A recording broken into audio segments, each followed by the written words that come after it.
தூத்துக்குடி மாவட்டம் கோவில்பட்டி சட்டமன்ற தொகுதி வேட்பாளர் கருணாநிதி கொட்டும் மழையில் ஊர்வலமாக சென்று தனது வேட்புமனுவை தாக்கல் செய்தார்.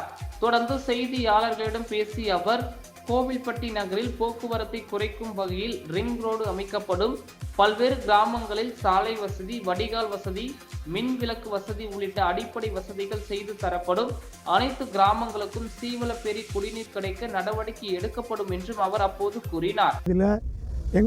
ஏற்கனவே ரிங் ரோடு அமைக்க வேண்டியிருக்கு நெருக்கடியான நிலையில். அதை முதலாக ஏற்கனவே எங்களுடைய தேர்தல் அறிக்கையிலேயே நான் எழுதி கொடுத்துருக்கேன். கண்டிப்பாக செய்யப்படும். மந்தித்தோப்பு ரோடு ரொம்ப நாளாக பிரச்சனைகள் இருக்குது.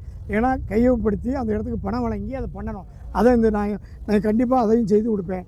அடுத்து பல கிராமங்களில் வார்கால் வசதி, தெருவிளக்கு, ரோடு சாலை இது அமைக்கப்படும். முதல்ல கோவில்பட்டியினுடைய அத்தனை கிராமங்களுக்கும் சீவலப்பேரி தண்ணியை கொண்டாந்து அதை நான் வழங்குவேன் என்பதை சொல்ல கடமைப்பட்டிருக்கேன். எல்லா ஊர்லேயும் போனால் தண்ணி வசதி இல்லை, அதை கண்டிப்பாக செஞ்சு கொடுப்பேன்.